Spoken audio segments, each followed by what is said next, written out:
বগুড়া শহরের সরকারি আজিজুল হক কলেজ এলাকায় আছেন সহকর্মী আব্দুল আওয়াল। সরাসরি যাচ্ছে তার কাছে।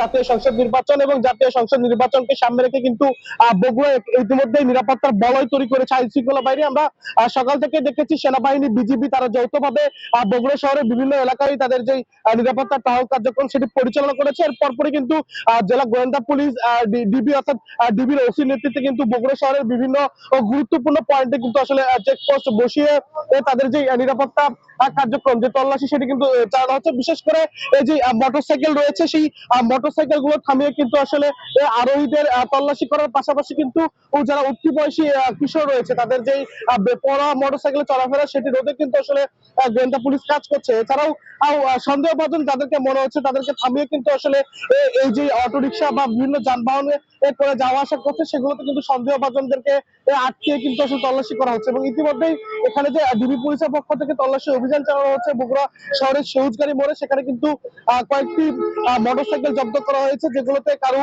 হয়তো বা নাম্বার প্লেট নেই বা লাইসেন্স নেই ইত্যাদি নানা অপরাধে কিন্তু তাদেরকে প্রাথমিকভাবে আটক করা হয়েছে এবং সেগুলো কিন্তু আইনের আওতায় নিয়ে আসা হবে বলে ডিবি পুলিশের পক্ষ থেকে জানানো হয়েছে। এবং জেলা আইন শৃঙ্খলা রক্ষাকারী বাহিনীর পক্ষ থেকে জানানো হয়েছে বগুড়ার যেই 7টি সংসদীয় আসন সেই 7টি সংসদীয় আসনে কিন্তু আনসার পুলিশের পাশাপাশি 24 প্লাটুন বিজিবি এবং 12টি উপজেলায় কিন্তু প্রত্যেকটি উপজেলায় ইন্ডিভিজুয়াল ক্যাম্প করে সেনাবাহিনী তাদের যে নিরাপত্তা কার্যক্রম সেটি কিন্তু চালিয়ে যাবেন। এবং এখন পর্যন্ত বগুড়ায় বড় রকমের কোনো অপ্রীতিকর ঘটনা কিন্তু নির্বাচনকে কেন্দ্র করে ঘটেনি। তো বগুড়া থেকে এই ছিল আমার কাছে সর্বশেষ।